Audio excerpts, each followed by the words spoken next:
All right, welcome to this explainer. Today, we're unpacking a highly practical 7-day framework designed to develop your internal consciousness and, ultimately, help you make much wiser decisions.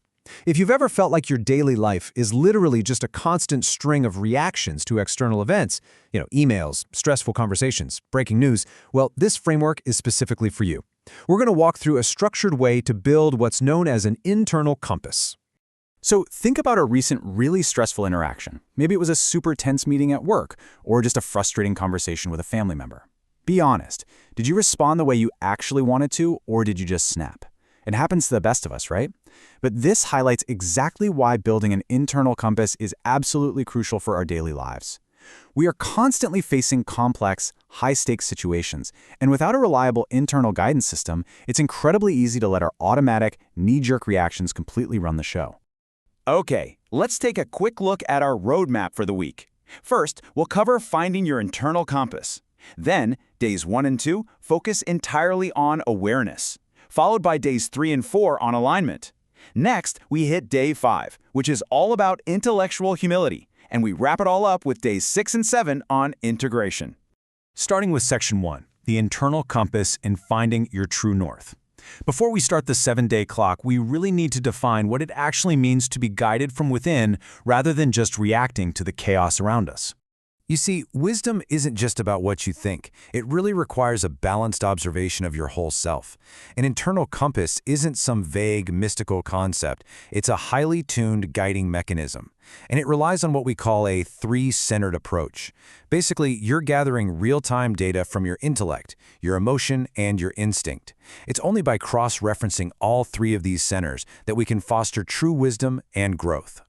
The absolutely crucial point here is that every single day of this framework relies on checking in with these three distinct centers to understand your actual internal state. Step 1 is your head. What is the pure logic of the situation? Step 2 is your heart. What are the raw emotions you're experiencing? And step 3, which honestly is the most overlooked, is your gut. What is your physical sensation or instinct? Is your jaw clenched? Is your stomach in knots? Those physical cues are vital data points you can't afford to ignore. Moving into Section 2, days 1 and 2 focus on awareness.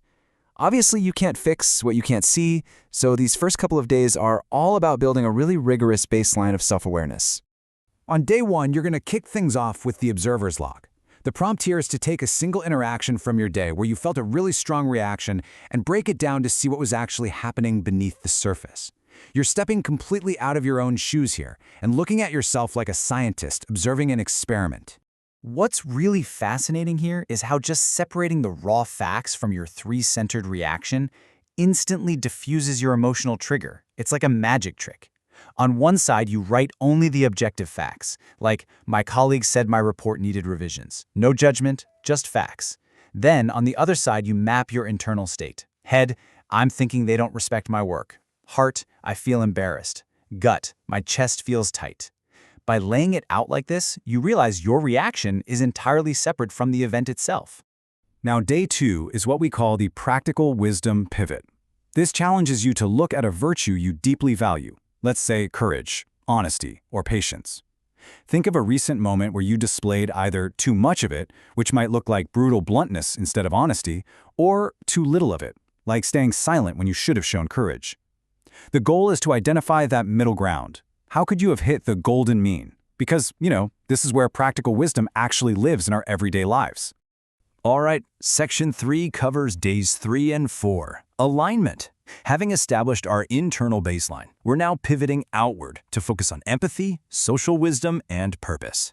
Day 3 forces a massive perspective shift. The prompt asks you to write about a recent disagreement, but entirely from the other person's point of view.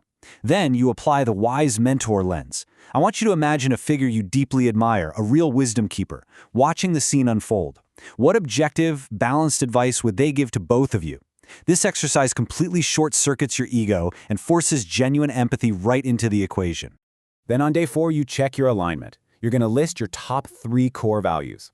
After that, you audit your last 24 hours to see which actions actually aligned with those stated purposes. Like, did scrolling social media for an hour nourish your core value of growth? Well, unless your specific goal was to grow your thumb muscles, probably not. But did taking 10 minutes to meditate or call a friend nourish your value of connection? Absolutely. This is a massive reality check between what we say we value and how we actually spend our most precious resource, our time. Okay, section 4 brings us to day 5, humility. We're hitting the climax of the cognitive challenge now, really stretching your mind to expand your consciousness. Day 5 requires you to take an opinion or belief that you firmly hold, write it down, and then genuinely argue the other side. You literally have to write down 3 valid points for the opposing view, not weak straw man arguments, but real steel-manned points. Let me tell you, this is going to feel incredibly uncomfortable, but it is absolutely vital for your growth. It forces you to acknowledge that the world is incredibly complex and that very reasonable people can see things differently. This brings us to integral consciousness, which is the capacity and the actual feeling of holding 2 conflicting ideas at once without losing your center. So that discomfort you feel during day 5, that is actually the root of something profound. It proves you can understand multiple truths simultaneously. You aren't abandoning your morals, you're just expanding your capacity to understand the world. And honestly, that is the hallmark of a truly mature, wise mind. Finally, section 5 covers days 6 and 7, integration. As we hit the end of the week, the focus naturally shifts to accountability and synthesizing everything you've learned. On day 6, you'll use a super powerful ancient method called the Pythagoras audit. At the end of the day, you reflect deeply on your growth using 3 simple questions. 1, what did I do well today? 2, where did I miss the mark? And 3, and this one is the game changer, what opportunity for kindness or wisdom did I omit? We almost always judge ourselves by our actions, but this audit forces us to look at our inactions, those moments we could have stepped up with wisdom, but just chose not to. Then, day 7 is all about reviewing your entries from the entire week. You are looking for themes. What patterns do you see repeatedly popping up in your head, your heart, and your gut? Maybe you notice your gut always tenses up right before you compromise a boundary, or maybe your head always jumps to a specific defensive logic. Identifying these patterns is exactly how you lock in the calibration of your new compass. When you look at the entire 7-day progression laid out like this, the flow makes so much sense. Starting from basic self-awareness with the observer's log on day 1, you move through practical wisdom, empathy, values alignment, intellectual humility, and it all culminates in total integration. It's a highly structured, logical build. Every single day lays the necessary foundation for the next, ensuring that by the time you finish the week, your internal compass is vastly more accurate than when you started. And that brings us to our final action step. As you wrap up this explainer and prepare to begin your own 7-day practice, I want you to write a brief letter to your future self. Based on everything you've uncovered so far, ask yourself, which single moral skill will become the true north of your new internal compass? Is it going to be patience, courage, empathy? Pick just one, focus your energy on it, and watch how it completely transforms your daily life. The compass is built, so where will you let it guide you today?